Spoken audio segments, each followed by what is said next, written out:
Hi everybody. Welcome back to English 221. This is for our class for Wednesday, the 21st of April, where we are in the midst of Macbeth.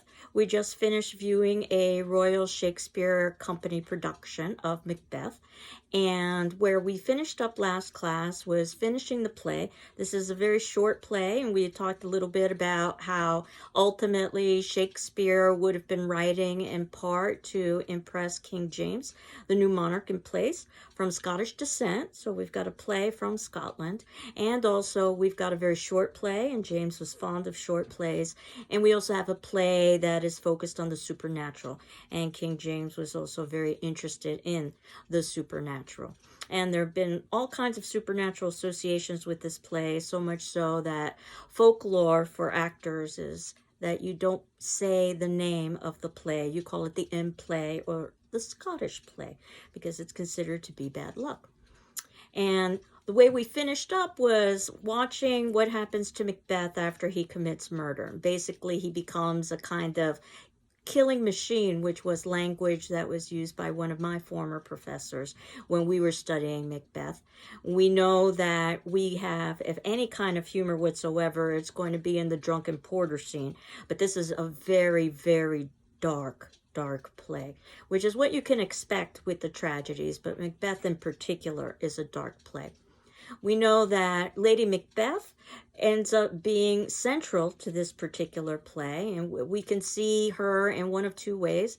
Either she's incredibly calculated so that she never has to bloody her hands, so to speak, though the irony, of course, is that she can't wash out the blood afterwards. In other words, the guilt will continue to haunt her.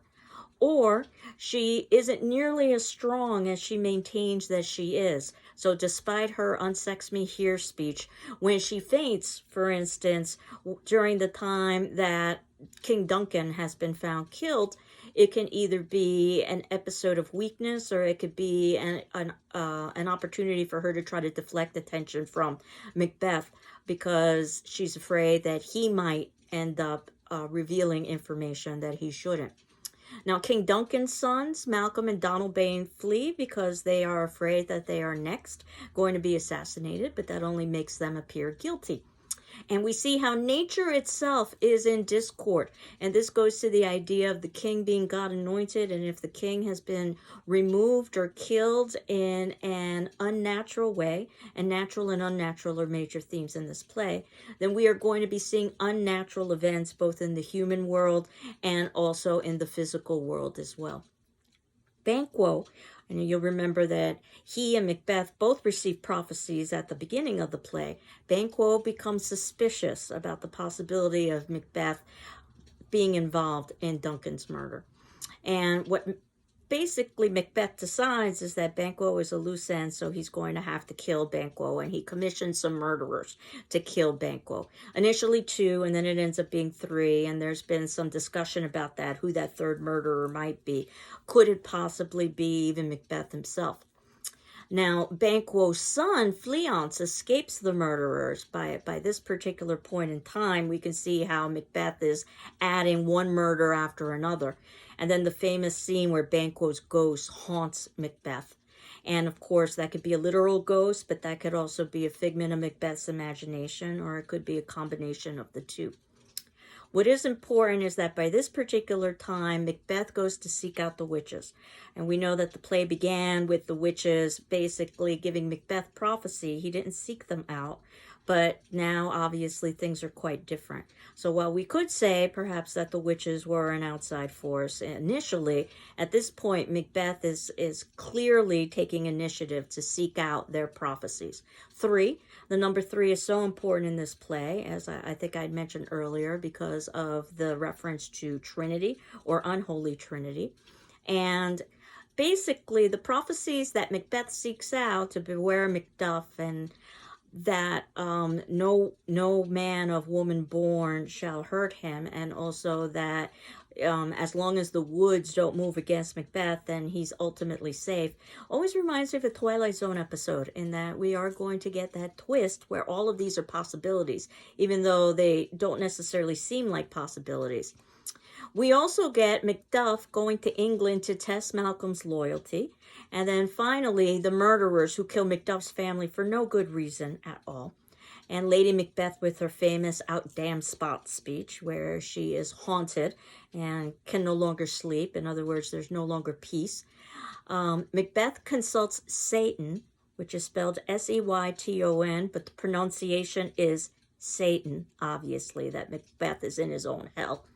Lady Macbeth will commit suicide, and Macbeth's response to the suicide, because remember he had talked about that she was his dearest partner in greatness initially, is one that shows how he's lost all of his humanity. And of course Macduff, who's not of woman born, in other words, he was born of a C-section, so he was not naturally born. And his soldiers, who are camouflaged as the forest, kill Macbeth, which means the prophecies come to fruition and King Duncan's son Malcolm becomes king. And there's the restoration of order. Macbeth is very famous probably for its quotes. As short as the play is, there are an incredible number of memorable quotes, and I've listed them at the bottom of our of this video in our notes, and I wanted to reference some of them today, and then I can continue on next class, put some closure onto Macbeth, and talk a little bit about themes. But the very first quote, "Fair is foul and foul is fair." Act 1, Scene 1, line 11. This sets up the idea that nothing is as it appears and everything is the exact opposite of what it should be. And then, of course, the prophecy that we get in Act 1, Scene 3, line 65 from the witches. "Lesser than Macbeth and greater. Not so happy, yet much happier. Thou shalt get kings, though thou be none," which is the prophecy that Banquo receives. Of course, we know that this haunts Macbeth, and he ultimately is going to take action to make sure that he can prevent this. There's lots of references to the idea of Macbeth being in borrowed robes. In other words, that he doesn't necessarily fit the role, or he has stolen the role of king. Shakespeare likes to use metadrama references, and we see one of them in Act 1, Scene 3, line 128, when we hear as happy prologues to the swelling act. We've seen this in some of his other plays as well. And Macbeth initially considering, in Act 1, Scene 3, line 130, the supernatural soliciting cannot be ill, but cannot be good. Again, there's a lot of equivocation in this play, and we'll definitely see this in the Porter scene as well when we talk about equivocation. And at one point, Macbeth even says in Act 1, Scene 3, line 142, "If chance will have me king, why, chance may crown me without my stir." But of course, we've got another possible outside force, Lady Macbeth, who basically insults his manhood and encourages him to take action. And he says in Act 1, Scene 4, line 49, "That is the step on which I must fall down or else overleap." In other words, he's become convinced that in order to become king, he is going to have to commit murder. He does refer to Lady Macbeth in Act 1, Scene 5, line 11, his dearest partner in greatness. This is very different than the Queen and King Richard. We have two equals. And in Act 1, Scene 5, line 16, where Lady Macbeth says, "Yet I do fear thy nature is too full of the milk of human kindness." And there's lots of references to the idea of suckling and babies and nurturing. Notice how many of these quotes come from the first act. After the first act, we see the quick descent into madness. And, of course, Lady Macbeth's very famous Act 1, Scene 5, line 41, "Come, you spirits that tend on mortal thoughts, unsex me here." The idea that she has to have the fortitude of a man, though I would suggest that neither a man nor a woman should have the fortitude to commit murder. And then his very famous speech in Act 1, Scene 7, lines 1 through 28, where he says, "If it were done." And we'll talk a little bit about that next class, about the idea of what consequences might be. In Act 1, Scene 7, line 48 to 58, there's another speech where Lady Macbeth basically says, "What beast was it then that made you break this enterprise to me?" In other words, what moved you to involve me in this? Because now, ultimately, I am going to be urging you on, which is probably what you wanted in the first place. Macbeth says in Act 1, Scene 7, line 73, that Lady Macbeth is so cold-hearted that she should bring forth men children only. This is actually a very interesting piece of trivia in terms of literature, in that there are references in the play, such as Lady Macbeth wanting to bash in the brains of the suckling babes. There are references to babies, but that said, there are no references to the Macbeths having children. And this is one of the great literary questions for which there are no answers. So if you've ever heard the absurd question of how many angels can dance on the head of a pin, and of course there is no answer. A very similar literary question is how many children does Lady Macbeth have? Because there are references to babies and children, but there is no reference in the play to children. And we assume there are no children because ultimately Macbeth doesn't have the prophecy that Banquo has, that his heirs will end up becoming king. The very famous Act 2, Scene 1, line 33 through 64. Is this a dagger I see before me? Which can be literal or could be a hallucination. I saw the comic Robin Williams actually do that as, of all people, John Wayne. And it was hilarious, actually. And then we begin to see the consequences in Act 2, Scene 1, line 26. First, Macbeth is unable to say amen. In other words, he's lost any kind of religious connection or spiritual connection. And then in Act 2, Scene 2, line 54, whence is that knocking? This is a nervous, jittery play. There's going to be a lot of knocking. We hear that in the Porter scene as well. That noise helps to disorient. And then that drunken porter in Act 2, Scene 3, line 1 through 21, 28 through 36. So we know Shakespeare will oftentimes put lower level characters that have a good level of insight. And the drunken porter, when he talks about individuals who are drunk, is basically making reference to people like Macbeth and the sins that they commit. The night is unruly in Act 2, Scene 3, line 54. Again, showing how all nature is in discord. And the kingdom is unruly too because it has an unrightful king. It was bad enough when Bolingbroke basically took Richard's position, but there wasn't an outright murder, though there was perhaps the encouragement of somebody else to commit murder, as we talked about at the ending of Richard II. But this is much more direct and much more unnatural.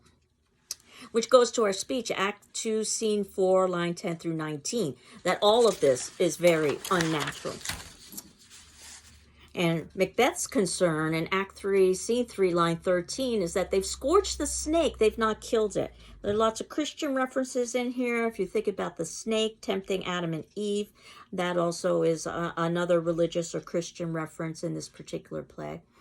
And one of my favorite lines, I must say, that I find to be comedic, I don't know if it was meant to be comedic, and this is outside of the Porter scene, is in Act 3, Scene 4, line 66, when Lady Macbeth is scolding Macbeth because he believes he sees Banquo's ghost, and perhaps he does, and she says, "Why do you make such faces? When all's done, you look on but a stool." And perhaps I'm the only one who finds that to be humorous, but I do find that to be humorous. I always smirk when I get to that line.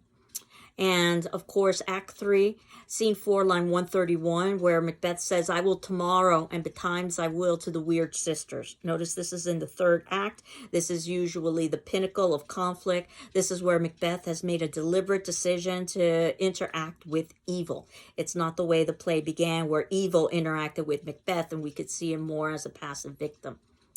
And then, of course, he's told in Act 4, Scene 1, line 71, to beware Macduff. So Macbeth's first go-to position is, kill Macduff. And then he's also told in Act 4, Scene 1, line 80, none of woman born shall harm Macbeth. And of course, there is that idea of birthing and the role of female, but also it seems like this would be an impossibility, but in, again, our Twilight Zone twist, it's exactly what ends up happening, that someone who is not naturally born through woman, but someone who is untimely ripped from the womb, in other words, a C-section would be the modern day equivalent, defeats Macbeth. And the last prophecy, Act 4, Scene 1, line 92. Macbeth shall never vanquished be until great Birnam wood to high Dunsane hill shall come against him. Of course, it would be unnatural for the natural world to take on life and defeat Macbeth, but that's exactly what happens as the soldiers basically use the camouflage of the leaves and the branches of the forest to go after Macbeth.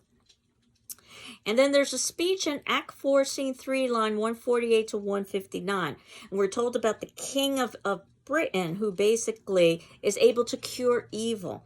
And this is oftentimes seen as a speech that is paying homage to King James, the new king of Britain, saying that he has healing powers that are very comparable. And we've seen Shakespeare do this before, where he's tried to take an opportunity to compliment the monarch. We saw that with Midsummer Night's Dream, for instance. Act 5, Scene 1, line 35, Out Damn Spot, where if there isn't a classic case of obsessive compulsive disorder in literature here, I don't know where there is, where Lady Macbeth is continually trying to wash her hands and is unable to basically clear herself of the blood, and she's haunted through sleepwalking. She's unable to sleep and unable to rest. And again, we can see this as a collapse and madness into her character. Perhaps she wasn't nearly as strong as she claimed to be, or perhaps she was as strong as she claimed to be, but this is the consequence of murder, is that it destroys and disintegrates anybody and everybody. Another reference to robes in Act 5, Scene 2, line 21, that like a giant's robe upon a dwarfish thief. Again, the clothes don't fit Macbeth because the role doesn't fit Macbeth because he has stolen, basically, the position. Macbeth's incredible speech after he finds out that Lady Macbeth has committed suicide in Act 5, Scene 5, lines 17 through 28. She should have died hereafter. In other words, oh, well, you know, she died at one point or another. Remember, this used to be his dearest partner in greatness. But what I wanted you to see was the explanation from the actor who actually played Macbeth in the Royal Shakespeare Company production in 1976. His name is Ian McClellan. His reflections and explanations for Macbeth's very famous Tomorrow and Tomorrow and Tomorrow speech. That's approximately about a half hour or so long, and he talks a little bit from an actor's perspective, how he prepared for that speech and how he prepared for the role, and how he ultimately feels that Shakespeare should be performed by actors and should be appreciated by audiences. So Ian McClellan is one of the great Shakespearean actors of our time. A little bit of trivia: he also played Gandalf in Lord of the Rings, but so he's also done some popular culture as well. But I did want you to see this because I think it really gives you a sense of what goes into production. And that happens to be today's attendance question, which will be due on the 22nd of April. And that is on a Thursday at 8 a.m. Did you like or dislike the Royal Shakespeare Company's 1976 performance of Macbeth? And why? And it's a very steamed performance, but that doesn't necessarily mean that you happen to like that performance. It's a very dark performance, and it definitely tries to give us a sense of the supernatural. So there are other ways that Macbeth can be produced and has been produced.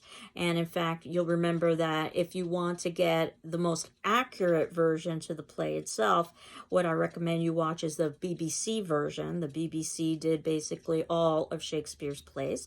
We just watched one, Richard II, but you could certainly go on to the GCC library website and access all of the BBC productions, including Macbeth.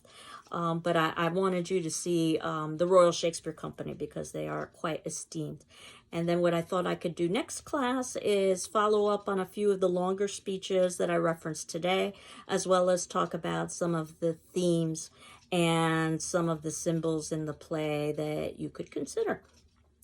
So I hope you're all doing well. I'm doing well. And we will continue on next class with Macbeth, and then finally spend the rest of the semester putting closure onto the class with Othello. And I'll have some brief remarks about The Tempest as well, which happens to be an extra credit, something that you don't necessarily have to read, but I will accept an extra credit journal on the Tempest, and actually there will be an extra credit question on the final exam. The final exam is going to be open book, open notes, and you'll have 24 hours to take the final examination. And what it will consist of are basically questions that in one way or another reflect what we've been discussing over the course of the semester. So I might give you some questions about production or about themes, and that you can choose from. I'll also give you some quotations that you can comment on, and you can talk about anything and everything that seems to be important about that passage, much like Ian McClellan is talking about his passage in his tomorrow speech. But we will talk a little bit more about the final exam as we get a little bit closer to that particular point. So again, I hope you're doing well. I'm doing well, and we will continue on next class. Take care. Bye-bye.